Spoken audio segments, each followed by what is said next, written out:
उदयपुर में आज से कांग्रेस का 3 दिन का चिंतन शिविर शुरू हो रहा है। कांग्रेस अध्यक्ष सोनिया गांधी के संबोधन के साथ इस कार्यक्रम की शुरुआत होगी। चिंतन शिविर में कांग्रेस में फिर से जान फूंकने और 2024 लोकसभा चुनाव की तैयारियों को लेकर चर्चा होनी है। इस शिविर में प्रियंका गांधी, राहुल गांधी समेत पार्टी के बड़े नेता शामिल हो रहे हैं। देश भर से 430 पदाधिकारी भी शामिल होंगे और राहुल गांधी, आपको बताएं, दिल्ली से ट्रेन के जरिए उदयपुर पहुंचे हैं। आज और कल अलग अलग मुद्दों पर यहां पर चर्चा होनी है और फिर एक प्रस्ताव तैयार किया जाएगा जिस पर 15 मई कांग्रेस कार्य समिति की मुहर लगेगी। आपको बता दें कि कांग्रेस पिछले 8 साल में ये दूसरी बड़ी चिंतन बैठक कर रही है।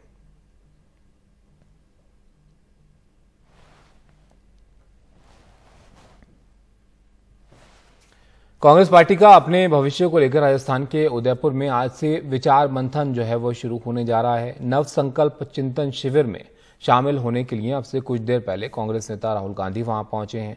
राहुल गांधी दिल्ली से उदयपुर ट्रेन में यात्रा करके पहुंचे हैं और रेलवे स्टेशन पर कांग्रेस कार्यकर्ताओं ने उनका जोरदार स्वागत किया। आपको बता दें कि पिछले 8 साल में दूसरी बार ये चिंतन बैठक हो रही है और कई सारी चुनौतियां हैं कांग्रेस के सामने, जिसको लेकर यहाँ पर ये बातचीत होनी है।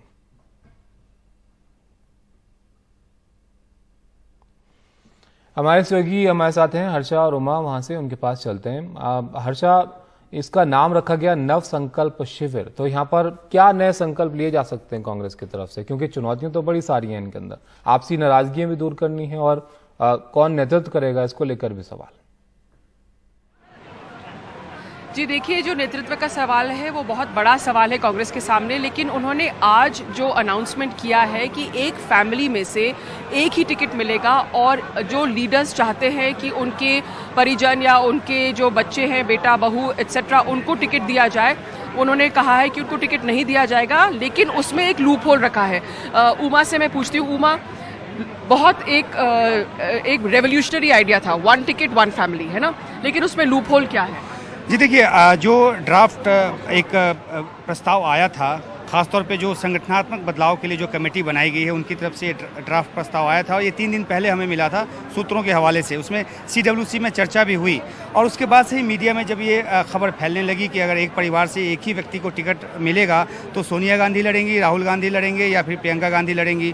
तो आज जब ये चिंतन शिविर की शुरुआत हुई है तो उसके पहले ही ये साफ कर दिया गया है और वो 5 साल का जो 5 साल से ज़्यादा काम कर चुके हो पार्टी के लिए, उनको टिकट मिलेगा। तो कहने का मतलब है कि अगर औपचारिक तौर पे देखें, जो प्रियंका गांधी हैं उन्होंने 2017-18 से कांग्रेस पार्टी के लिए औपचारिक तौर पे काम करना शुरू किया, संगठन में उनको पद मिला, महासचिव बनी वो। तो ऐसे में ये जो 24 का जो चुनाव है जिसके लिए नव संकल्प यहाँ पे होने वाला है, तो इस क्लॉज के ज़रिए उस बात को ख़त्म कर दिया गया है कि गांधी परिवार में से किसी एक को ही टिकट मिलेगा। तो ये एक बड़ा लूप होल कह सकते हैं या एक तरीका कह सकते हैं, ताकि गांधी परिवार तो सर्वे सर्वा है कांग्रेस के लिए और ऐसे में गांधी परिवार के ही सदस्यों को टिकट ना मिले तो बड़ी मुश्किल की बात होगी। तो ये तरीका निकाला गया है और जिसको कि हालांकि अजय माकन, जिन्होंने प्रेस कॉन्फ्रेंस को संबोधित किया, या फिर मल्लिकार्जुन खड़गे, वो इसको एक बचाव की बात नहीं मान रहे, कह रहे हैं कि हर कार्यकर्ता के लिए ये लागू होगा, जिसके भी परिवार में अगर कोई सदस्य 5 साल से ज़्यादा के लिए काम कर रहा है वो टिकट का दावेदार होगा। लेकिन आप भी समझती हैं कि इसका असल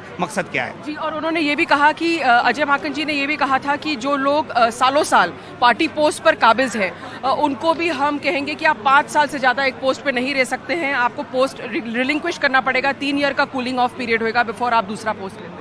जी बिल्कुल। अब ये सवाल उठता है कि क्योंकि आपने देखा है कि हालांकि बीच में राहुल गांधी भी कांग्रेस प्रेसिडेंट बने थे, लेकिन सोनिया गांधी जिस तरीके से लगातार 17 सालों तक कांग्रेस की प्रेसिडेंट बनी रही, तो सवाल इस बात पे भी उठेगा कि क्या कांग्रेस अध्यक्ष के लिए भी अगर गांधी परिवार से बनता है तो उनके ऊपर भी ये लागू रहेगा कि 5 साल के बाद वो पद छोड़ें, 3 साल कूलिंग पीरियड लें और उसके बाद फिर आगे चुन कर आएँ। तो ये एक बड़ा सवाल है। लेकिन हर्षा, आप जानती हैं कि ये जो शिविर है इसमें 2 सबसे अहम मुद्दा है। एक तो ये है कि किस तरीके से संगठनात्मक बदलाव किया जाए ताकि पार्टी अपने बूते खड़ी हो, और दूसरा जो मुद्दा है वो ये है कि जो किस तरह के ऐसे मुद्दों को उठाया जाए ताकि जनता तक पहुंचाया जाए जो कनेक्ट कांग्रेस पार्टी में नहीं है और एक के बाद एक राज्य हारती चली गई है। तो अब देखना है कि जो तमाम मुद्दों की वो बात कर रहे हैं, राष्ट्रवाद से लेकर कि किस तरह से बीजेपी उसका मिसयूज कर रही है इस मुद्दे का, इन सब बातों पे चिंतन करने जा रहे हैं। लेकिन देखना होगा कि अंतिम दिन यानी कि 15 तारीख को क्या कुछ ठोस रूप में निकल कर सामने आता है और किन मुद्दों पर सहमति बन पाती है। हम आपको बता दें कि इस इस संदर्भ में उन्होंने 6 कमिटीज़ गठन की हैं और 6 कमिटीज़ में अब ग्रुप डिस्कशन आज दोपहर को होने वाला है और जो गांधी परिवार है वो हर कमेटी में जाकर बैठ के डिस्कशन में भाग ले पाएंगे। मिसेस सोनिया गांधी चिंतन शिविर को शुरू करेंगी लंच के बाद, जब वो पार्टी को एड्रेस करेंगी। और हर्षा, आपसे भी एक सवाल मैं पूछना चाहता हूँ कि ये जो है उदयपुर में हो रहा है और बहुत गर्मी है यहाँ पे। कुछ कांग्रेस के लोग ही कहते थे कि ये हिमाचल जैसे प्रदेश में होना चाहिए था, जहाँ पे चुनाव नज़दीक है और वहाँ पे कार्यकर्ताओं में एक मोटिवेशन आ जाता। लेकिन आपको क्या वजह लगता है कि उदयपुर में ये किया गया है, राजस्थान में जहाँ पे कांग्रेस की सरकार है? थोड़ा आप इस पर रोशनी डालिए। देखिए, इसमें ये सीधा सीधा जुड़ जाता है अशोक गहलोत के नेतृत्व से।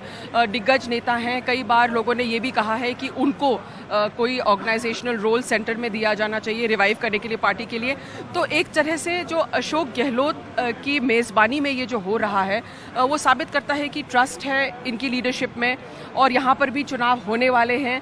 तो एक तरह से ये अशोक गहलोत का शो है ऑल द वे। और जब हम यूथ लीडरशिप की बात कर रहे हैं कि क्या यूथ लीडरशिप को आगे बढ़ाना है, तो ये भी सबसे बड़ा सवाल है कि राजस्थान और छत्तीसगढ़ में जो चुनाव होने वाले हैं, क्या उसमें दोबारा पार्टी सत्ता पे आ सकती है विद द करंट लीडरशिप? क्योंकि यहाँ पे हमने राजस्थान में देखा है हर 5 साल पे सरकार बदल जाती है। पहले कांग्रेस आती है, बीजेपी आती है, फिर बीजेपी जाती है, कांग्रेस आती है।